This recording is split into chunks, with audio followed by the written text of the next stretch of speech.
22 अप्रैल 2025। नई दिल्ली, शांत सड़कें, लेकिन हवा में अनदेखे खतरे की आहट। सरहद पार लाहौर में हाफिज सईद अपनी चाल चल चुका है, लेकिन यह नया भारत है। एक तरफ नरेंद्र मोदी जो खामोशी में बड़े फैसले लेते हैं, दूसरी तरफ अजीत डोभाल जो खतरे को आने से पहले पढ़ लेते हैं,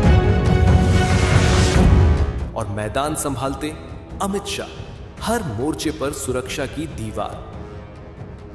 एक गुप्त संदेश और पूरा तंत्र हरकत में। कोई बयान नहीं, कोई कैमरा नहीं, सिर्फ एक संकल्प, हर भारतीय सुरक्षित रहे। और बिना शोर के बाजी पलट जाती है जब मोदी नेतृत्व करते हैं और डोभाल चाल चलते हैं, तो साजिशें रास्ते में ही दम तोड़ देती हैं। ऑपरेशन संकल्प। नई दिल्ली की उस रात हवा में अजीब सी बेचैनी घुली हुई थी। सड़कें ऊपर से सामान्य दिख रही थीं, लेकिन हर गाड़ी की हेडलाइट जैसे किसी अनदेखे खतरे को टटोल रही थी। इंडिया गेट के आसपास बैरिकेड्स लग चुके थे। साउथ ब्लॉक की इमारतों में देर तक जलती रोशनी सरकारी फाइलों से ज्यादा किसी बड़े फैसले की तैयारी का संकेत दे रही थी, और मेट्रो स्टेशन बंद होने की औपचारिक घोषणाएं हो रही थीं। मगर राजधानी के आम लोगों को यह एहसास नहीं था कि इसी दिखने वाली शांति के नीचे एक ऐसी साजिश पनप रही है जो अगर सफल हो जाती तो दिल्ली का दिल दहल उठता। कुछ ही घंटे पहले कश्मीर के पहलगाम से आई खबरों ने सिस्टम के भीतर भूचाल ला दिया था, जहां पर्यटकों से भरी घाटी अचानक गोलियों और धमाकों से कांप उठी थी। एक बच्चा रोते हुए अपनी मां को ढूंढ रहा था। एक बुजुर्ग दुकानदार खून से सनी जमीन पर बैठकर सिर पकड़े रह गया था, और टीवी चैनलों पर आतंकी हमला शब्द बार बार चमक रहा था। लेकिन यह वार सिर्फ पहलगाम तक सीमित नहीं था। यह उस बड़ी योजना का पहला अध्याय था जिसका अगला पन्ना दिल्ली में लिखा जाना था। उसी समय सरहद पार पाकिस्तान के लाहौर के एक सुरक्षित ठिकाने में बैठा नेटवर्क का सूत्रधार अपने फोन पर वही फुटेज देख रहा था, और उसकी आंखों में किसी जीत की चमक नहीं, बल्कि एक ठंडी गणना थी, क्योंकि इस पूरी स्क्रिप्ट के पीछे वही चेहरा था जिसने सालों से भारत के खिलाफ नफरत का व्यापार किया था। हाफिज सईद, जिसने महीनों पहले तय कर लिया था कि इस बार हमला प्रतीकात्मक नहीं होगा। इस बार राजधानी को निशाना बनाया जाएगा, ताकि दुनिया को लगे कि भारत अपने ही दिल की रक्षा नहीं कर सकता। और इसी सोच के साथ उसने अपने हैंडलरों को अलग अलग टास्क बांट दिए थे। किसी को फंडिंग की जिम्मेदारी दी गई थी, किसी को स्लीपर सेल को सक्रिय करने का आदेश मिला था, और किसी को दिल्ली के भीतर लॉजिस्टिक्स संभालने का काम सौंपा गया था। जबकि 3 लोग अलग अलग रास्तों से भारत में दाखिल हो चुके थे, और चौथा पहले से लोकल सपोर्ट के रूप में मौजूद था। उनमें से एक युवक नेपाल बॉर्डर से आया था, साधारण कपड़ों में, पीठ पर छोटा सा बैग, चेहरे पर कोई भाव नहीं। ट्रेन बदली, बस बदली, और फिर दिल्ली की भीड़ में खो गया। दूसरे ने राजस्थान के रास्ते एंट्री ली थी। उसने रास्ते में 2 बार मोबाइल बदला, 3 बार सिम कार्ड बदले, ताकि कोई डिजिटल निशान न छूटे। और तीसरा पहले से ही राजधानी के बाहरी इलाके में किराए के कमरे में रह रहा था, जहां टाइमर, वायर और विस्फोटक के छोटे पैकेट धीरे धीरे एक साथ जोड़े जा रहे थे। उन्हें बताया गया था कि पहलगाम सिर्फ ध्यान भटकाने के लिए है, असली खेल दिल्ली में होगा, और आधी रात से पहले काम पूरा करना है। दिल्ली में रात करीब 9 बजे इंटेलिजेंस ब्यूरो के कंट्रोल रूम में एक छोटा सा इंटरसेप्ट आया, बस कुछ शब्दों का, लेकिन उसका मतलब बेहद खतरनाक था। Payload ready, movement tonight. और इसी एक लाइन ने राजधानी की नींद उड़ा दी, क्योंकि इसका अर्थ साफ था कि आतंकी मॉड्यूल सक्रिय हो चुका है, आईडी तैयार है, और टारगेट ऐसे चुने गए हैं जहां एक साथ हजारों लोग मौजूद रहते हैं। यानी यह हमला सिर्फ डर फैलाने के लिए नहीं, बल्कि दिल्ली को अंदर से हिला देने के लिए रचा गया था। कुछ ही मिनटों में यह सूचना प्रधानमंत्री कार्यालय, गृह मंत्रालय और राष्ट्रीय सुरक्षा सलाहकार के दफ्तर तक पहुंच चुकी थी, और उसी पल एक बेहद गोपनीय बैठक बुलाई गई जिसमें नरेंद्र मोदी, अमित शाह और अजीत डोभाल एक ही कमरे में आमने सामने बैठे थे। बड़ी स्क्रीन पर दिल्ली का लाइव मैप खुला था।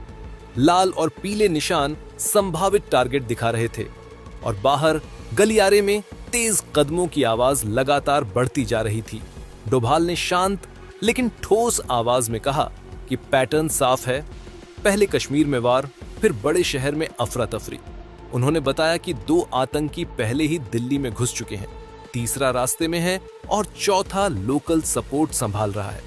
अमित शाह ने तुरंत दिल्ली पुलिस, एनआईए और स्पेशल सेल को अलर्ट पर डालने का आदेश दिया, जबकि प्रधानमंत्री मोदी ने बस इतना कहा कि किसी भी कीमत पर निर्दोष नागरिकों को नुकसान नहीं होना चाहिए और ऑपरेशन ऐसा हो कि शहर को भनक तक न लगे।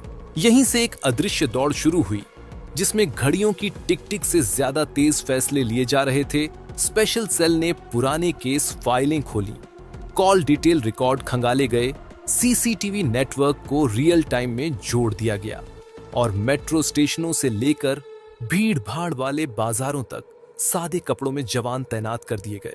डोभाल की रणनीति हमेशा की तरह साफ थी, पहले नेटवर्क को समझो, फिर उसकी जड़ काटो। इसलिए हर संदिग्ध नंबर को ट्रैक किया गया, हर बाइक की मूवमेंट नोट की गई और हर ऐसे किराए के कमरे पर नजर रखी गई जहां हाल के दिनों में अजनबी चेहरे आए थे।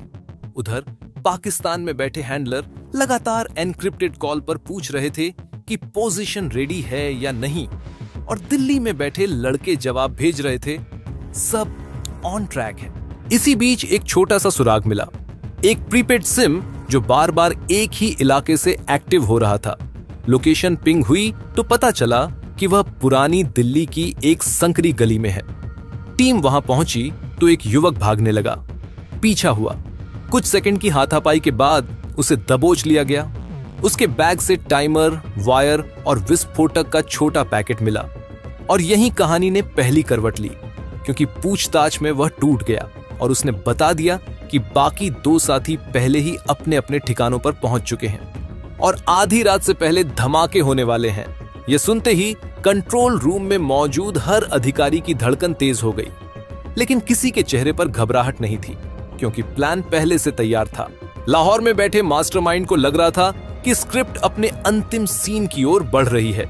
दिल्ली में डर फैलने वाला है, कैमरे चलेंगे, बयान आएंगे और भारत एक बार फिर सफाई देता नजर आएगा। मगर उसे यह अंदाजा नहीं था कि राजधानी में इस वक्त जो हो रहा है वह शोर नहीं बल्कि शतरंज है।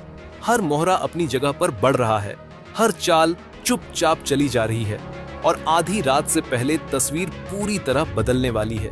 और इसी अधूरे सन्नाटे में जब शहर सोने की तैयारी कर रहा था और आतंकी अपनी घड़ियां मिला रहे थे, भारत की एजेंसियां उस ऑपरेशन की आखिरी तैयारियों में जुट चुकी थीं, जो दिल्ली ही नहीं पूरे देश की किस्मत तय करने वाला था। रात अब आधी से ज्यादा बीत चुकी थी। नई दिल्ली की सड़कें धीरे धीरे खाली हो रही थीं, दुकानों के शटर गिर चुके थे, मेट्रो की आखिरी ट्रेन अपने डिपो की ओर लौट रही थी और शहर की आम सांसें नींद की ओर बढ़ रही थीं। लेकिन इसी समय राजधानी के भीतर एक ऐसी अदृश्य जंग चल रही थी जिसमें हर सेकंड कीमती था, क्योंकि कंट्रोल रूम की स्क्रीन पर चमकते लाल निशान बता रहे थे कि 2 आतंकी अब भी खुले हैं और उनके पास उतना वक्त है जितना किसी शहर को दहलाने के लिए काफी होता है। इसी बीच प्रधानमंत्री कार्यालय में बैठे नरेंद्र मोदी लगातार अपडेट ले रहे थे, बिना किसी कैमरे, बिना किसी बयान के, सिर्फ देश की सुरक्षा पर फोकस रखते हुए। उनके सामने खड़े अधिकारी हर 15 मिनट में नई लोकेशन, नई कॉल ट्रेस और नई मूवमेंट रिपोर्ट रख रहे थे और हर रिपोर्ट के साथ यह साफ होता जा रहा था कि नेटवर्क जितना बिखरा हुआ दिख रहा है उतना ही खतरनाक भी है, क्योंकि आतंकवाद तब सबसे ज्यादा जानलेवा होता है जब वह घबराहट में फैसले लेने लगे। गृह मंत्रालय में अमित शाह ने दिल्ली पुलिस, एनआईए और स्पेशल सेल के कमांडरों से सीधे बात करते हुए निर्देश दिए कि किसी भी हाल में भीड़-भाड़ वाले इलाकों तक संदिग्धों को पहुंचने न दिया जाए।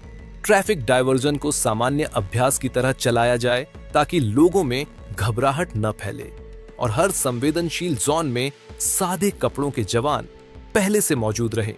उधर राष्ट्रीय सुरक्षा सलाहकार अजीत डोभाल नक्शे पर झुके हुए थे। उनकी उंगली बार बार उन्हीं 3 गलियों पर लौट रही थी जहां से संदिग्ध सिग्नल मिल रहे थे, और वहीं से उन्होंने आदेश दिया कि एनएसजी की एक छोटी टुकड़ी को बिना शोर किए मूव कराया जाए, क्योंकि उन्हें पता था कि अब वक्त बड़े काफिलों का नहीं, सटीक और शांत वार का है। पुरानी दिल्ली की उन संकरी गलियों में जहां रात को भी कहीं कहीं चाय की भाप उठती रहती है, एक टीम पहले से तैनात थी। सीसीटीवी से मिली तस्वीरों में एक बैकपैक लिए युवक दिखा, जिसने बार बार अपनी घड़ी देखी और फिर तेज कदमों से आगे बढ़ा। टीम ने उसे घेरने की कोशिश की, लेकिन उसने भागना शुरू कर दिया। कुछ सेकंड का पीछा, एक मोड़, और फिर जमीन पर गिरा हुआ वह बैग जिसमें तार, टाइमर और विस्फोटक के पैकेट साफ दिख रहे थे। वहीं दूसरी ओर रेलवे लाइन के पास दूसरा संदिग्ध एक बाइक पर मूव करने की तैयारी में था, लेकिन उससे पहले ही स्पेशल सेल ने उसे दबोच लिया। और तीसरा जो लोकल सपोर्ट संभाल रहा था, वह अपने ही फोन की लोकेशन से जाल में फंस गया। कंट्रोल रूम में एक एक कर टिक मार्क लगते जा रहे थे।